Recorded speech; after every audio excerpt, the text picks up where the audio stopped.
a lot of things in today's society, but one is, if you want a credit card, they want to see what your credit score is. They want to know what is your repayment ability and behavior. That's what the whole credit score is trying to answer. And so our message has always been, so if you'd like to see Bishop Barron's talk, here's what to do. Just visit his Facebook page, which is facebook.com/Bishop Robert Barron, and be ready for the live stream. It'll take place at 6 p.m. We're going to be sharing some great pictures and behind-the-scenes videos from Facebook's headquarters and Instagram's headquarters. It's kind of all right there. So follow us on Facebook, follow us on Instagram. What we're looking at, guys, obviously is a Philco, and this is a 1929. I believe it's called a Model 65 LB, which stands for lowboy. This is one I picked up at a local classified ad today. I paid $75 for it. And it's in remarkably good condition. The cabinet has been refinished with some goofy, stressing, antiquing, dumbass thing that people like to do these days. But I can fix that. I'll strip it down, then I'll have to recolor it and make it look right. But aside from that, this thing is in remarkably good condition. And I have another one of these, a 29 lowboy, same model, but the cabinet is much more rickety on that one. Now I plan to restore both of them. And I also have a 29 highboy, which has got the doors that open in the front and the beautiful tapestry on the speaker cloth. Remarkably, all three radios, including this one, they all three work, and they all work really well. I mean, I don't have an antenna hooked up to this thing, and I picked up like 4 stations. That's pretty good. If you didn't know this, in 1929, Philco had just opened a brand new factory in Philadelphia, a big one, to build all of the radio parts, and they pretty much built everything in this radio except for the tubes themselves. And they did all this in a brand new factory that they went heavily into debt for. And if you know anything about history, you know that 1929 was a really bad time to be starting up a big new business that you just went into debt for. They toughed it out, and they managed to get through that time, and they made some doggone good radios, and this is one of them. Let's take a look in the back. Now, this does not have globe tubes in it. It has all ST tubes, and I can live with that. I might have to populate it someday with globe tubes, but I don't get terribly excited by that. They're pretty neat to look at, but to me the STs are a better design, and they're just as period correct, even though the globes are absolutely gorgeous to look at. There's not going to be much to restore in this radio. I will restore it. So I just wanted to show you. I don't do too many of these looky what I got today videos anymore, because I don't want you all to think that I'm a radio hoarder. I am a radio hoarder, but I don't want you to think it. All right, so let's take one look at something else I picked up today, which I know nothing about. I haven't researched it yet. This is made about the same time as that Philco, about 1929, 1930 time frame. Those of you that know Atwater Kent recognize this immediately. This is an end table cabinet for an Atwater Kent, and I think like a Model 45 or 55, I think, are probably appropriate for this. I didn't plan this video very well because I have this thing located in a spot where it's hard to open the lid. But there we go. There is the interior. Now, of course, there's no radio in there, but there is the front panel, the front door. And like I said, it's for Atwater Kent. Made by this company right here, and I'm not sure what the correct way to pronounce that is. I'm going to say Kiel. But I'm going to look it up. I don't know anything about this. It may be worthless. It may be worth a fortune. Who knows? I know what I paid for it. And I didn't pay that much, but I paid enough. I paid enough to feel it. The speaker mounts firing downward. And then, of course, you have a couple of plug connectors for different parts of the radio. So that one goes down into the leg, which is really interesting. I think that's probably like plugs into the amplifier and then comes out this side and plugs into the speaker. But I'm not sure. I'll check all that out. I've thought about reselling this because it's bigger than I expected it to be. And I don't know that I really have room for that great big thing. But gosh, it's just too darn cool to let go of easily. So I got to give that some thought. Maybe you guys can give me some ideas. And as usual, these things just sort of leaped into my car as I drove through the neighborhoods. Can't help it. Alright guys, I've done bench testing most of the day and I'm tired, so it's time to sit down and do a little work on a record changer. I'm going to use the standard tools, lacquer thinner and Q-tips. So no big deal. And I'm going to start just at one side of this thing and just work around it. And I don't really care much about these surfaces. You know, I might wipe them real quick, but really what I care about are the friction surfaces where there has maybe been too much grease applied, that kind of thing. So if I look at this little cam follower here, this thing is just nasty with dried grease, this is the reason why I don't like all the grease that people like to use.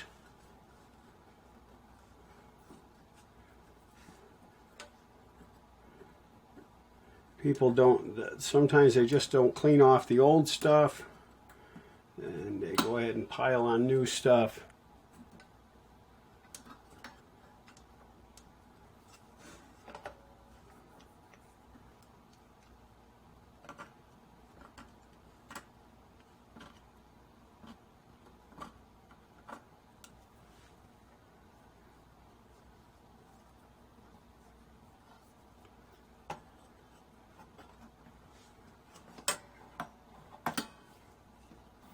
This surface here, a little bit of grease is all it's going to need. We're not talking about, there's no heat buildup, nothing. This thing moves slowly, and it doesn't move that often. I'm beginning to see my problem. I got the camera on my right side, but I am right-handed. So I'm going to move the camera again.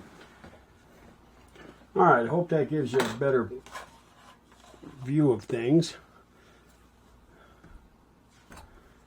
This is I'm trying to do it without hand holding the camera. That's why I'm struggling so much, because it's very tempting on this kind of thing to just hand hold, but the unsteadiness, I don't like watching it, and I can't imagine other people like watching it either.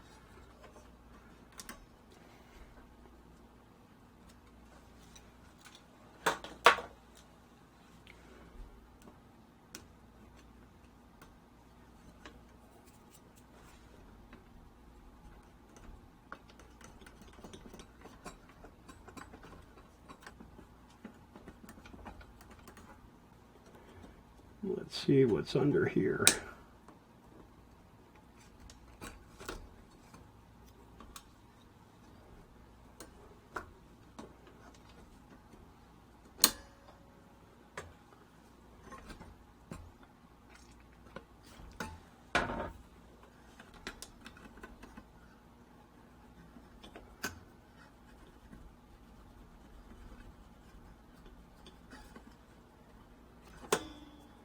Once I get an area like this clean, well then I just put a tiny bit of grease on this this pivot here where that little bushing rides, and that's all I need.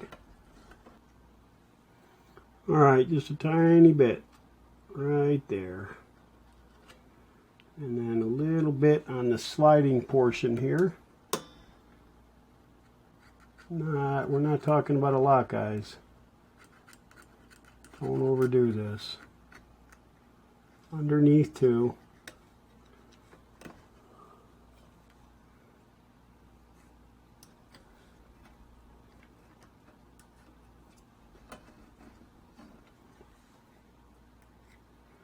Got a little excited with the tube there and got all over it, so there we go.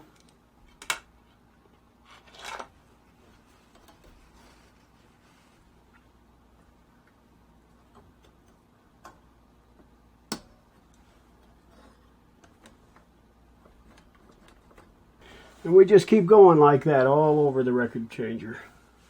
We're going to go ahead and remove this spring if we can.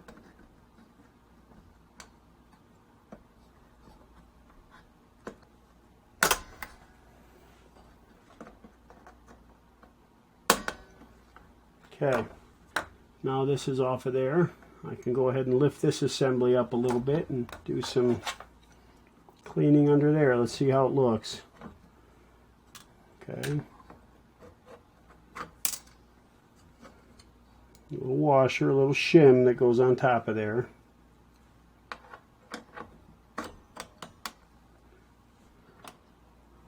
Real quick, just clean out the inside of it. This one here is kind of dirty down here, so let's go ahead and lift this off. Same deal. See all the grease in here? Okay, so what we're going to do is clean this off here now.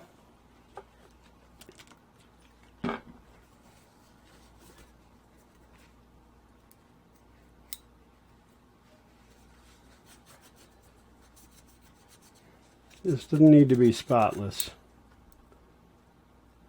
Clean is good. Okay, this will need a touch of oil is all. A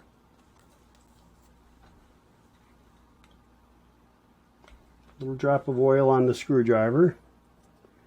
And just get in there and let it sort of work its way in. Alright.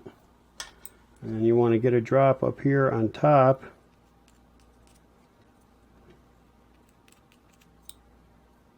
There we go.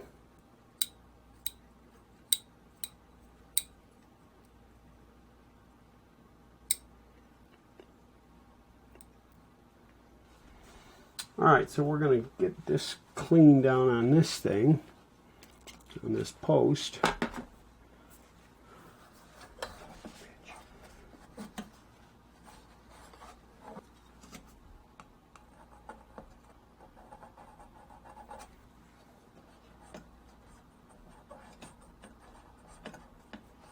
As long as you're there, I mean, this will probably be the only time in decades that anybody goes to this spot. So you want to do the best you can to get it really clean.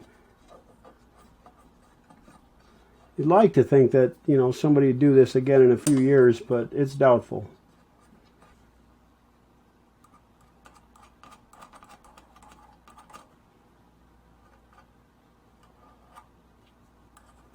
Don't scratch any posts like this that you work on, okay? Rub it with the, or touch it with the round part of the screwdriver so you don't scratch it. Alright.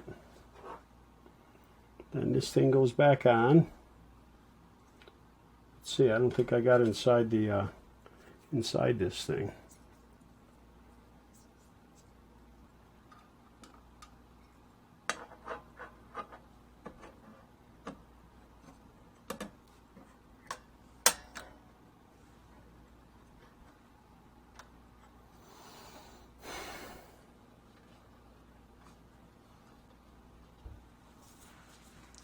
Alright guys, I'm going to pause the camera for a bit.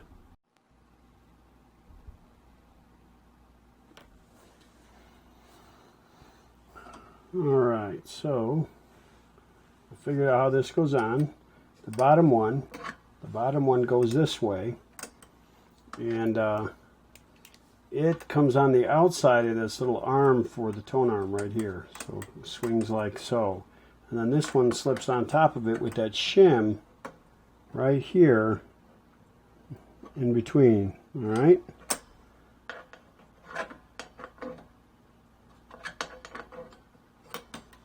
Now, this spring here,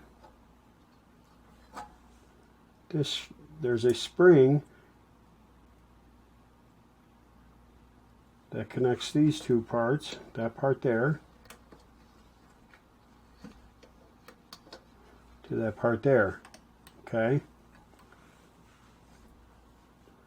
And then this spring here connects these two. This was the tough one to get off, if you remember. I think I'll go ahead and disconnect this one.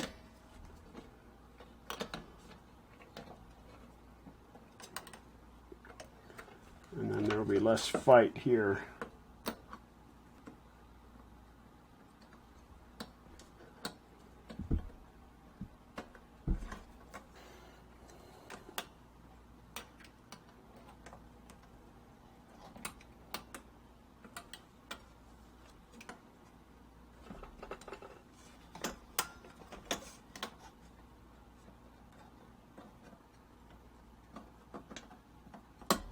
There we go.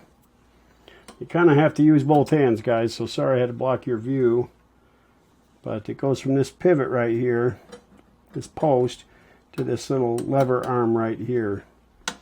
And then, of course, this guy here is not too hard. You just make sure that if there's a groove for it, that it sits in that groove. All right, there we go. Now it's sitting in the groove. And then you just bring it over here and hook it on that little nubby arm.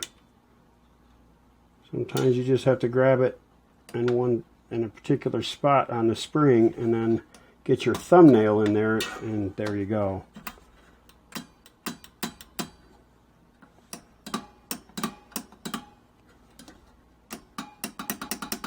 Okay, that part's done. So we'll go ahead and get this pivot. Oh, it helps if I put this clip back on. I'll get some excitement if I forget to do that.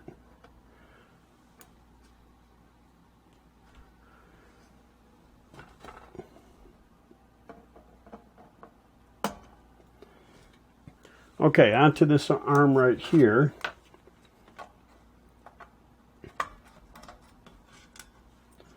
Okay, there's a shim on top. I don't know, maybe that shim, I got this wrong over here, guys, so I'm going to have to fix that real quick. This shim goes up top between, and I should have known that, between the surface and the clip. You should never have a clip riding against a moving surface. So that means I have to disconnect these damn springs. I'll get real good at moving these springs by the time I'm done with this.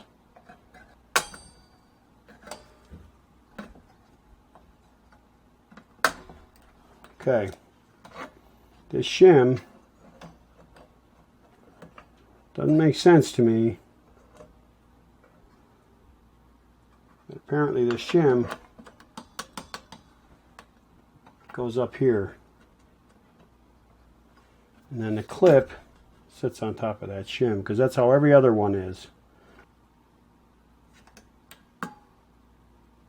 Alright, so like I said earlier, I'm going to do this guy now.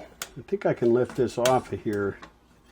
Ah, that attaches to that slide control. I'm not going to be able to get that off of there. Shoot.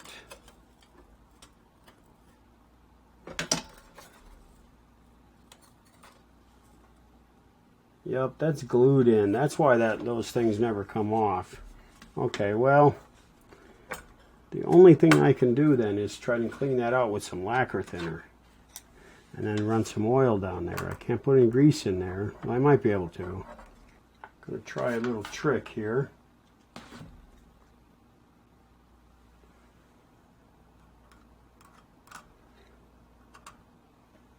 Now, let me see. Now I'm going to try and get some lacquer thinner to carry that grease down there with it. Actually, shoot, I forgot to clean it first. So that's really the first thing. And you want to have something to catch the runoff lacquer thinner anyway, because it'll damage that paint. So, now what you do, you get it wet with lacquer thinner and you just operate it, and you operate it. It's kind of like doing deoxit. And what will happen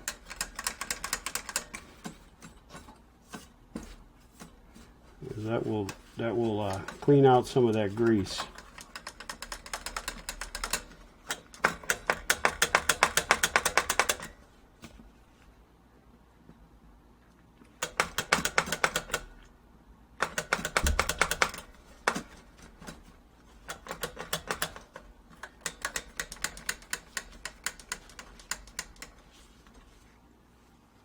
And you can see it's taking grease, the old grease, out of there.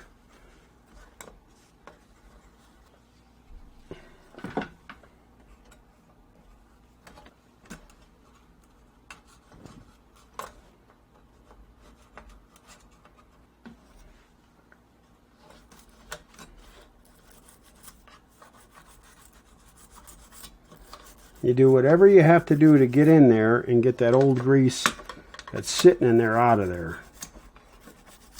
You're never going to get it all, but you can get most of it.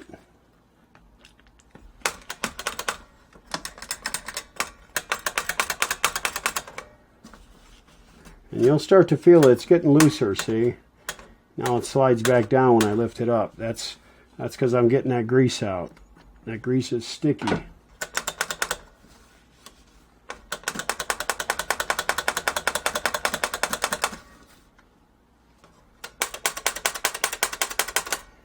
Okay, now I got it loose. Now what I want to do is pack a little bit of grease in there, but not a ton. Okay, that's too much actually.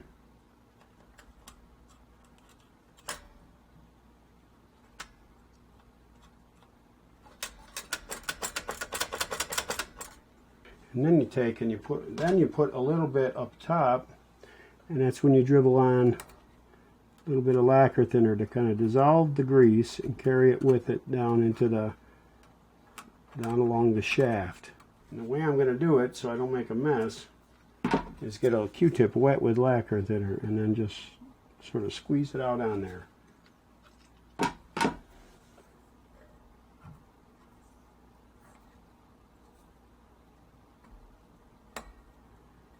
See?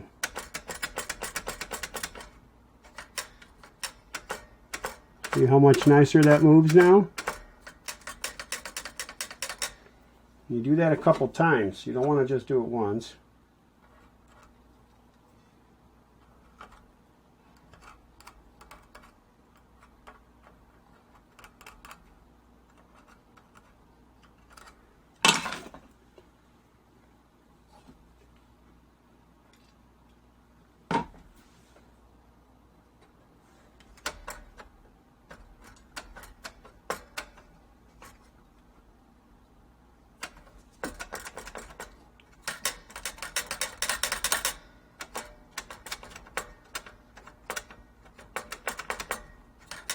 Okay, that lacquer thinner will dry and it'll leave that grease behind.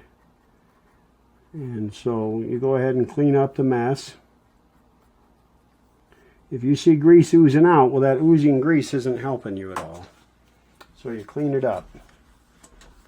And then put your shim back on and your clip, and you're back in business on that one.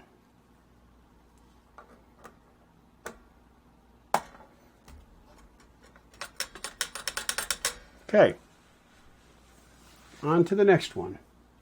Let's see what we can do about cleaning this little pinion gear. We're going to clean that excess grease out of there. This thing ratchets, okay? So you can stay in the same position and just go round and around. The first thing you want to do is kind of go over it with the screwdriver, a real fine screwdriver, and get the grease scraped loose, and then you'll just wipe it out.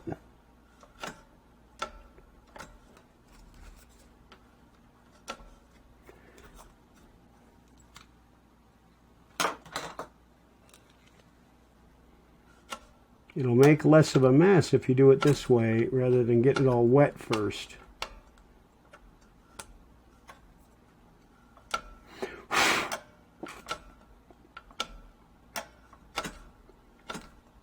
Another word for dried grease is glue.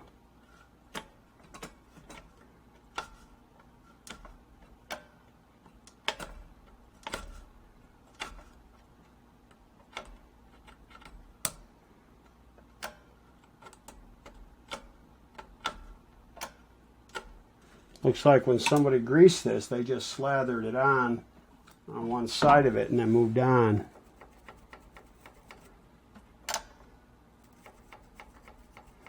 All I'm doing is scrubbing it a little bit with a toothbrush that's been moistened with lacquer thinner.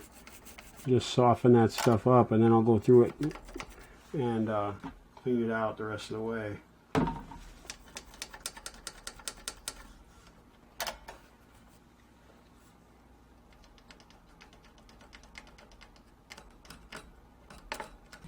So you kind of go over these little gear teeth with a toothbrush moistened with lacquer thinner, and you scrub them a little bit, and that'll get the gear teeth pretty clean.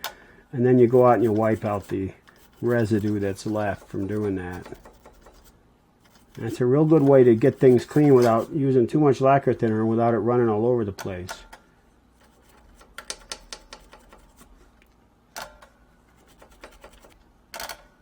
Once you've done a fair amount of that, well, then you get it pretty good and wet, and then you kind of keep a paper towel around there.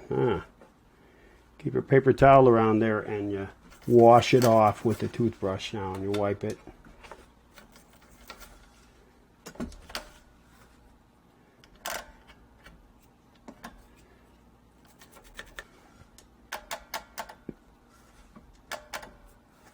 All this grease means that its mating gear will also be covered in grease.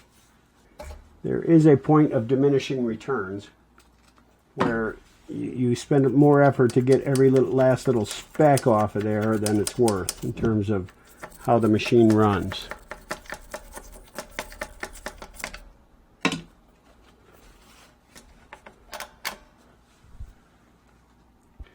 Okay, let me put this screw back so I don't lose track of where it came from.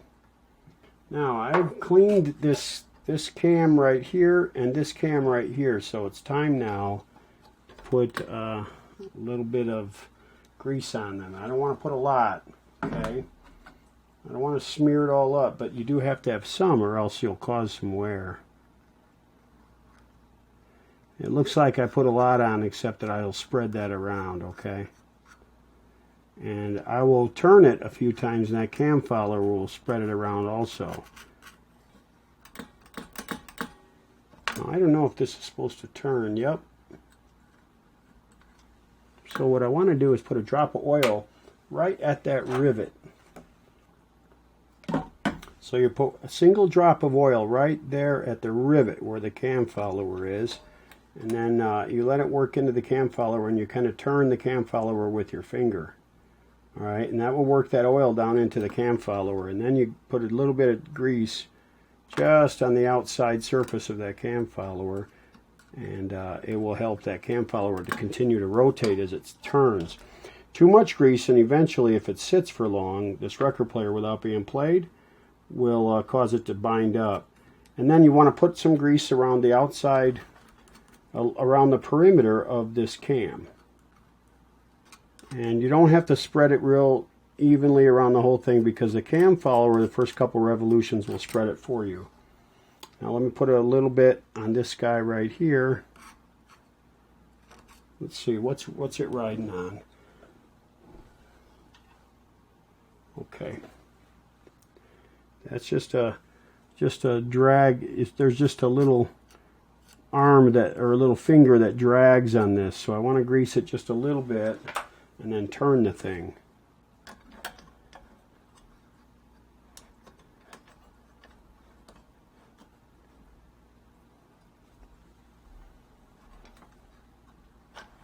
It's hard to turn without getting your fingers in the grease, so you just do the best you can.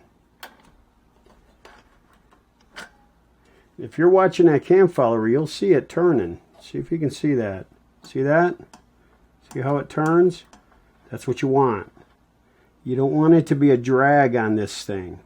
Besides, this surface here that it follows is not perfectly smooth. It'll just wear that surface of that cam follower out. So you just want it to be able to turn like it's doing. Okay, that'll do it. Now it looks messier than it is.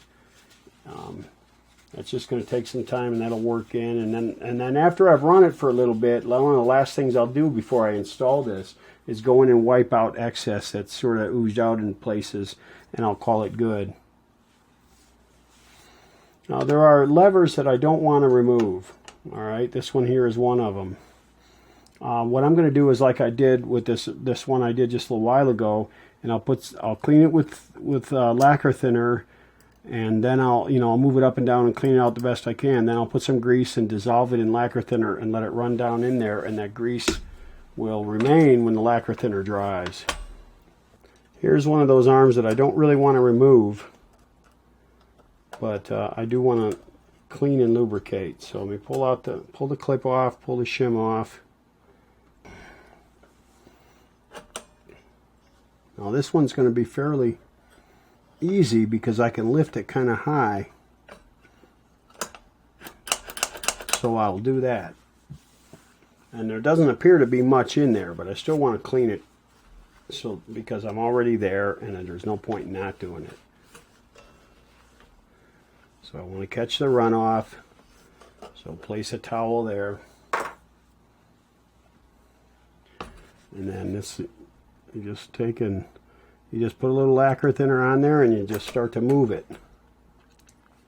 All right. Up and down to clean it out.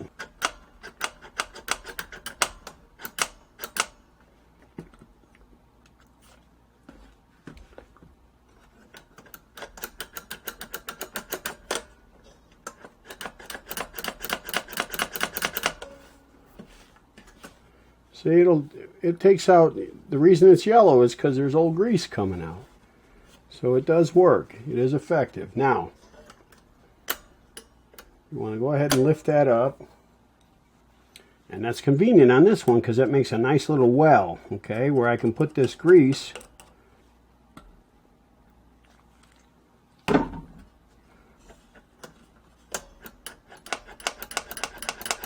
This makes that grease want to go down onto that shaft.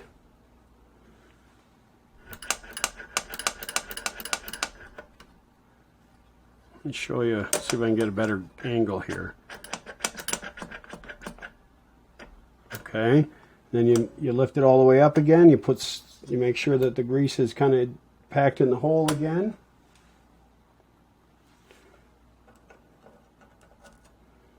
And then a little more lacquer thinner.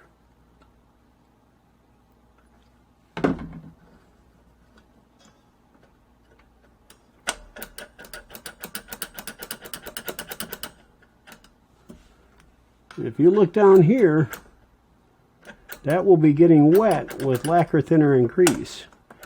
When that lacquer thinner dries, it will leave a thin layer of grease down there. And then you just take the excess off of here and you lift that up, and just for good measure you kind of touch it down there, and then you call that good. And this thing will just be as smooth as anything.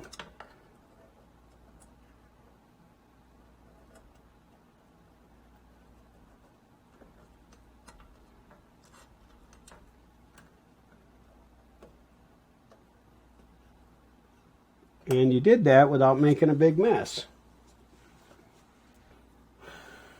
It's a beautiful thing, man.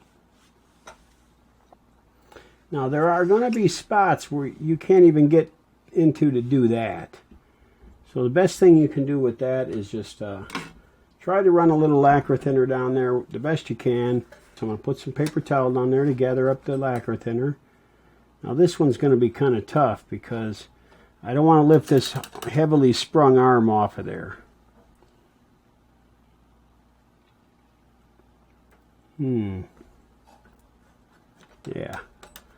I don't want to lift that off of there, so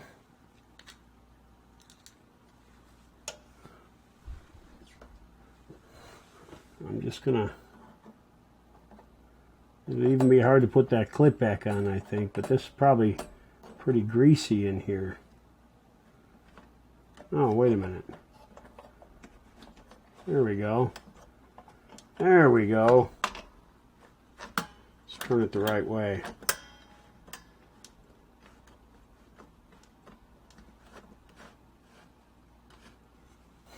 Okay, you know the drill. Get the clip loose. I like this. The Philcos are, this is kind of nice. Alright, then there's a shim. They're all the same. They're all exactly the same. Now that one's pretty dirty.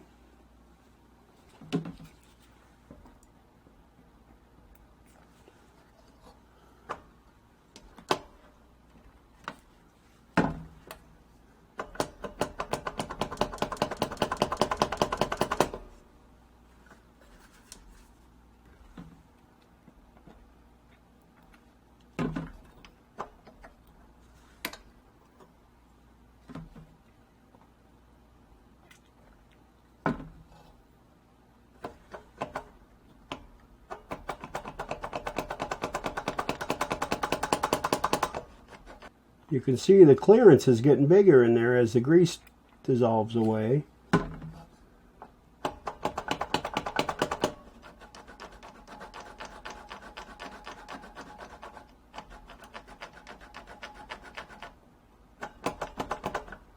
Okay. Yeah, a lot of crap came out of that one.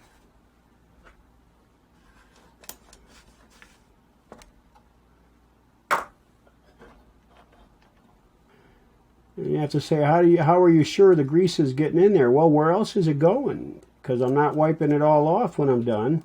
It's going in there somewhere. And that's because it is going down here. I have experience with this. Let's deliver some lacquer thinner to it.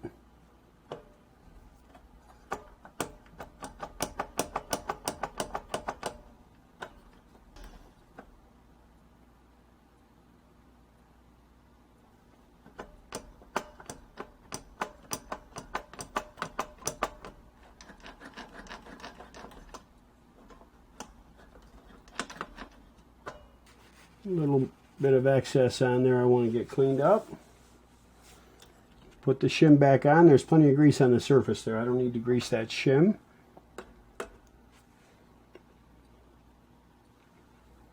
And we'll put the clip back on.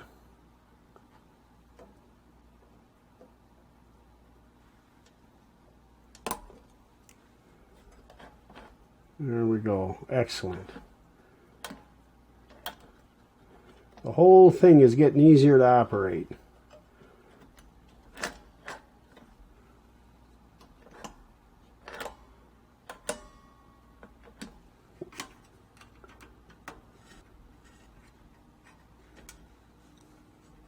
Clip, shim,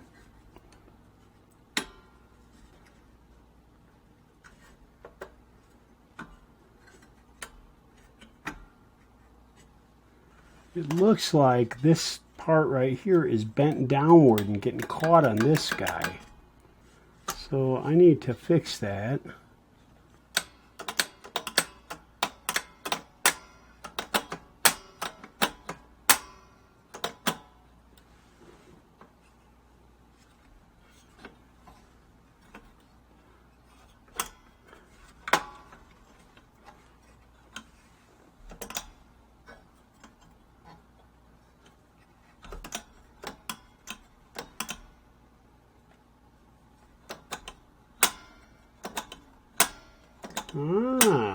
I had it backward. So it was supposed to be down here, but somehow I got it pulled up and bent. Boy, does that work smooth now. Okay, so same drill. I'm going to go ahead and clean this or lubricate this guy. So you want to hold this leaf spring back here while you move that up and down. Get some lacquer thinner in there. Pull the spring back and up and down you go. You're going to lift this up, pack some grease in there just like the other ones.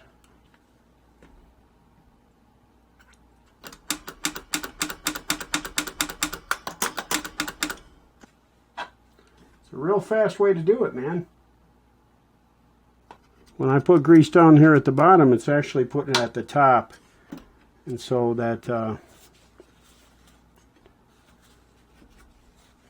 it will, there will be a little bit of grease that might flow down into it as it operates. There we go.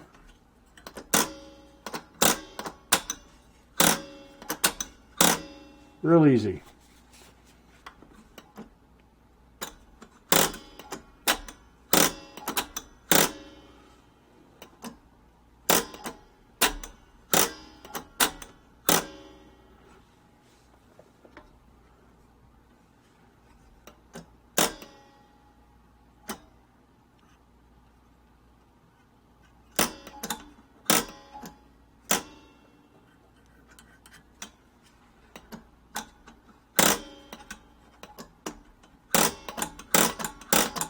Very nice. All right, there we go.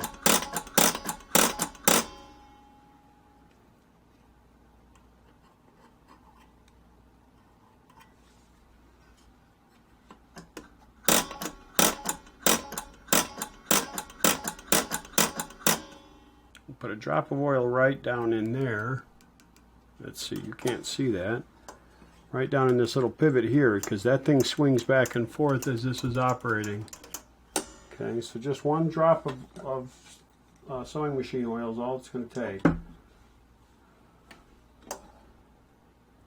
Right there, and it'll wick down in there, especially if I help it.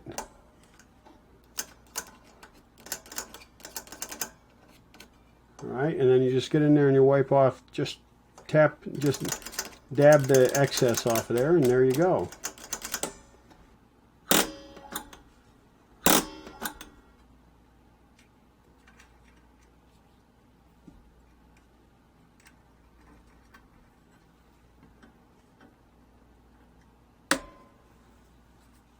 I'm going to touch a little tiny bit of grease on this surface right here. I wiped it off before when I had the camera off, so that's clean, just to make it work smoothly.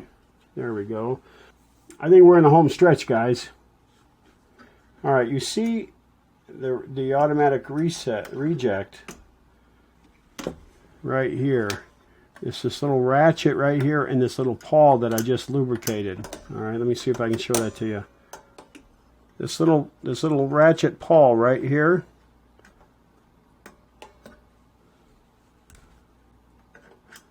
That right there, it catches on these little teeth here, okay?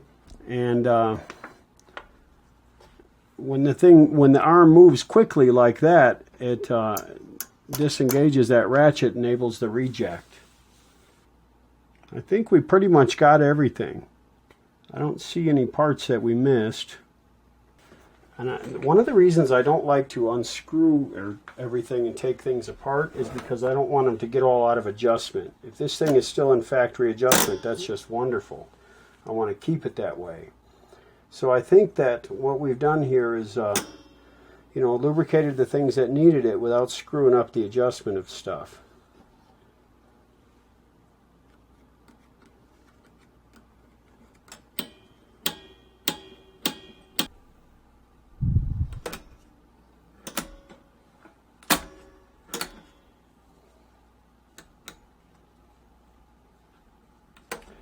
Okay, all this stuff here is okay, I believe, so I'm not going to sweat it. So let me flip this over and we'll see what we got to do on the top side. I think we've done what we can do on this without overdoing it. Let me operate this thing, this mechanism by hand, and I'll show you how it works. So just so you know, the platter turns this way, okay? And the platter has a gear right in the center of it that's turning this way, right? And that's turning this gear this way. Okay, so it's turning this gear counterclockwise. So now that you know that, this little phenolic gear. So now let me show you what happens when that gear turns counterclockwise. Alright, so this is the bottom side of the gear right here. You can just barely see it. Okay, and I'm turning it by hand counterclockwise. Now watch what happens when you see me wiggling the reject arm. Now watch, if you move it over, it ticks this little pawl right here, and that makes this thing engage. Oops. Let me show you a little closer. So right now this gear is turning, all right, because the platter is spinning, and then you hit the arm. That's the reject arm right there. When you hit it, it's going to hit a little pawl right in here. Watch, see, oops. Okay, and once that thing gets hit, it turns, it engages so that this thing will go through a change cycle. See that? Once it gets to the end of that change cycle, this gear can turn all day long and nothing happens. It doesn't engage anymore. But when you hit this little reject again, there, it kicks the gear, it engages the gear, and away it goes. So let me show you from the top, from the gear area, what's happening here. Okay, this gear that I've been showing you is free to turn, but then when you hit the reject, you see what it does? It kicks that short little gear in place, which is attached to the big gear, And this thing is able to turn, see? And once it starts turning, well, this stays engaged for one change cycle. See that? And now I see that plain spot there. That's where this thing will come to rest, you see? That plain spot, there is no engagement. But as soon as you hit the reject, it kicks out that little gear. Okay, it engages that little gear and gets past the dead spot on the big gear. Now it's engaged with the big gear. Okay, till it gets all the way around through the change cycle, and then that dead spot comes in that big gear again. See that? There we go. One more time. So this thing is turning. That dead spot's there, and there's no engagement. You hit the reject, and that partial gear comes out and grabs the little pinion gear. Okay, they engage, and then it turns until it engages the big gear. It gets past the dead spot. The big gear is the one on the left. Okay. It turns and turns through the change cycle. This is one change cycle, then it gets to that dead spot. Really simple. Really simple. This is how almost all record changers have some mechanism like this, even the much later ones, where there's a dead spot on the big gear. All the idler wheel players are set up that way. See, there it comes. Watch, it hits that dead spot, and now there's no engagement. Simple, huh? Really cool. Next time on That Tube Sound, we covered the bottom side pretty thoroughly. I know it's a long video, but I have not seen this kind of detail on this machine out there on YouTube, so I thought it'd be worthwhile to have some of it out available for you. They made a lot of these machines, and so there's still a bunch of them around, and it sometimes is really helpful to see just that one little scene that covers what you need to do to help move you along in your project. So that's why I did this. I'm going to do the top side the same way. It's going to be a little bit of a longer video, and for those of you that don't have record changers or are bored by long videos, I apologize. But we'll get through this and we'll get back to the radio chassis. For now, I'm going to close it down. So from your Western Outpost in Salt Lake City, this is Michael, and that's all for now.